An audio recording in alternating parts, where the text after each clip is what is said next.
In this video, we're going to look at how to solve logarithmic equations. If we think about how we solved exponential equations, we oftentimes had to convert it to logarithmic form. We had to look at it as a logarithmic equation, and that's because logarithmic and exponential equations are inverses of one another. So in order to solve logarithmic equations, we're going to need to convert to exponential form a lot of the time. Take an example. Log base 3 of x equals 4.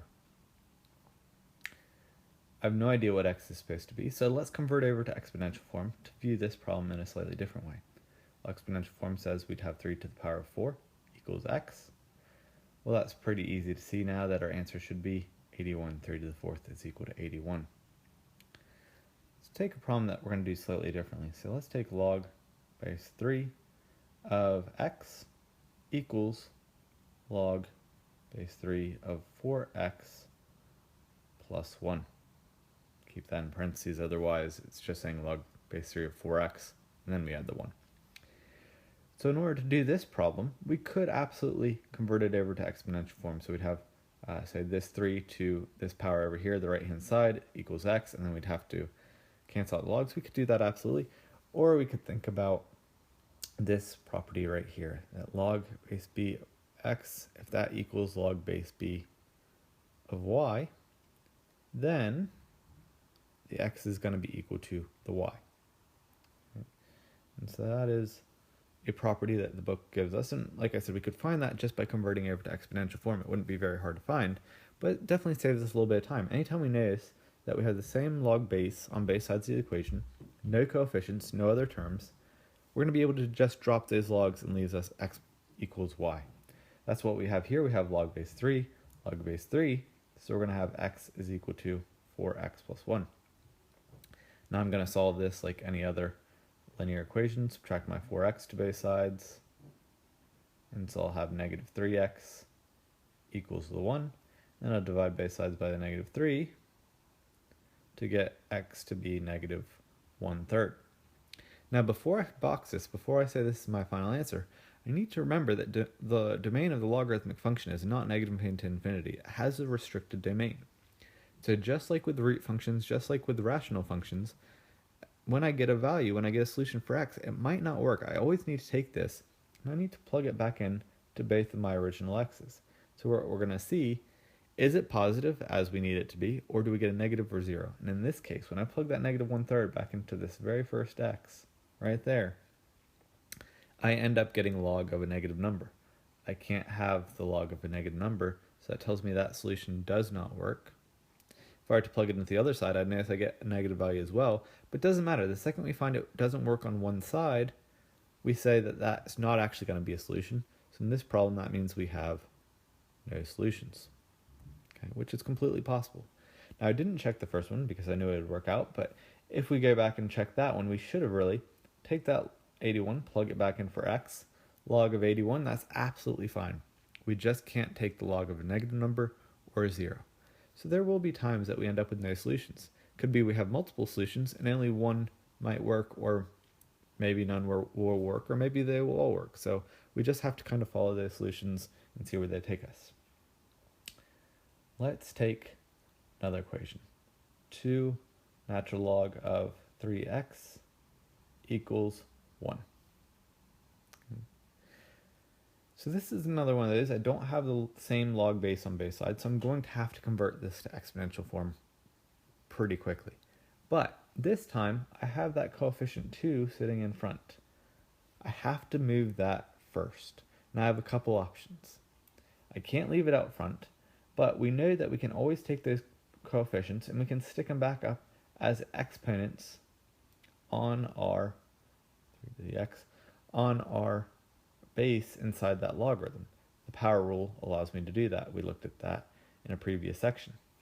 So I can move that 2 back up here as an exponent, and now we can convert. That would be e to the first power. You can write the one we don't have to, the one would be up there, equals 3x squared. And then to get x by itself, we would take the square root of both sides, put our plus and minus in front. So we'd have plus and minus square root of e equals 3x, and then we divide by the 3, and so we'd have x to be plus minus square root of e over 3. This would be the exact form of our solution. Sometimes my math lab will ask for the exact form, sometimes they'll ask for the approximate form.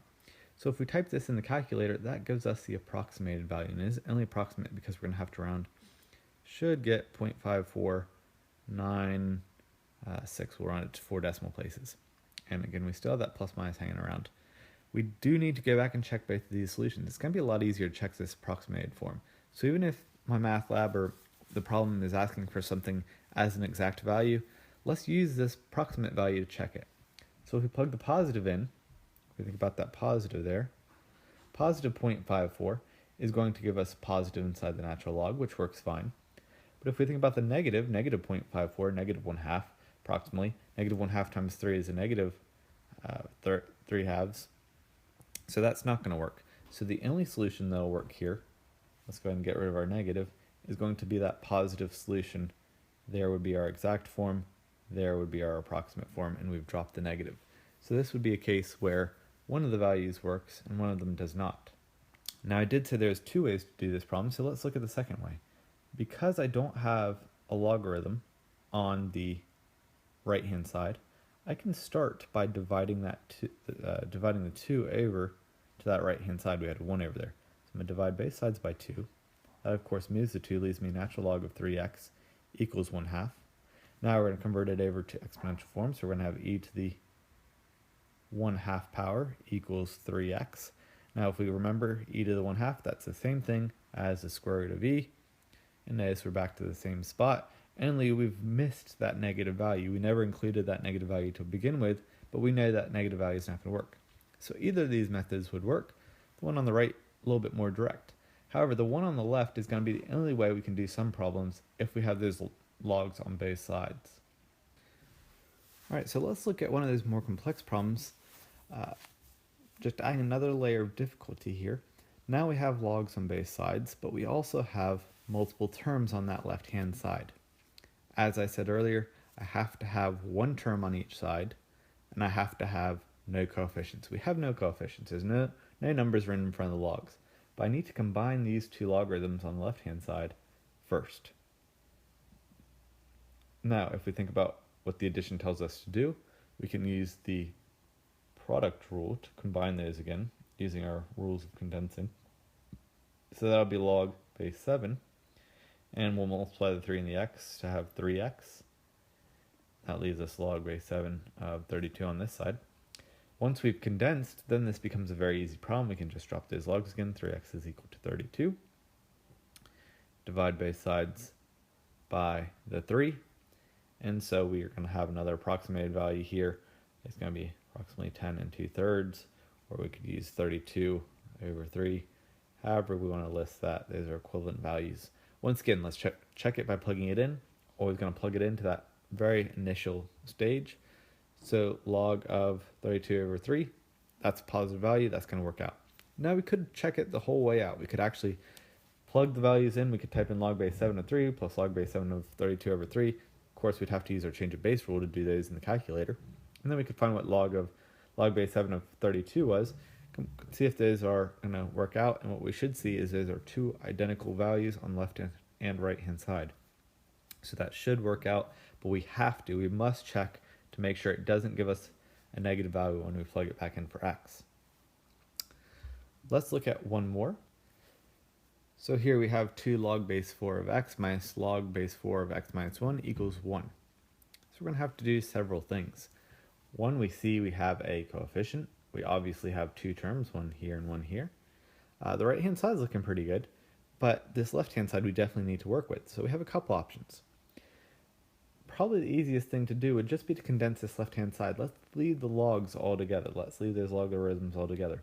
So I'm going to move this 2 back up as an exponent first. Log base 4 x squared. And then the subtraction tells me I can use my quotient rule. I'm going to be dividing by that x minus 1. So we're going to have log base 4. My 4 got a little bit high, that is my base. Log base 4 of x squared over x minus 1 equals 1. Now we have that single term, no coefficients in front of the logs, so I can write this in exponential form. 4 to the first power equals x squared over x minus 1. To solve this, I can multiply both sides by the x minus 1 to get it out of the denominator. So we'll have 4x minus 4 equals x squared. At this point, we have an quadratic equation. So we're going to need to set it equal to 0. I'm going to subtract everything on the left-hand side over to the right-hand side, which means I'm really adding that last 4 over. Just move both of these terms over here and rewrite it on the left-hand side. And then, of course, anytime we have a quadratic equation, we must try and solve that either using factoring or the quadratic formula. So here's my equation. I can factor this one, x minus 2, both equal to 0. We'll set both of those equal to 0, so of course we get x is equal to 2. I have to check this, so let's plug that in right here and right here. Log base 4 of 2, that's fine, but I have to check them both. 2 minus 1, that's 1. That's also going to work. So that tells me this x is equal to 2 is a valid solution. Hope this helps. If you have any questions, let me know.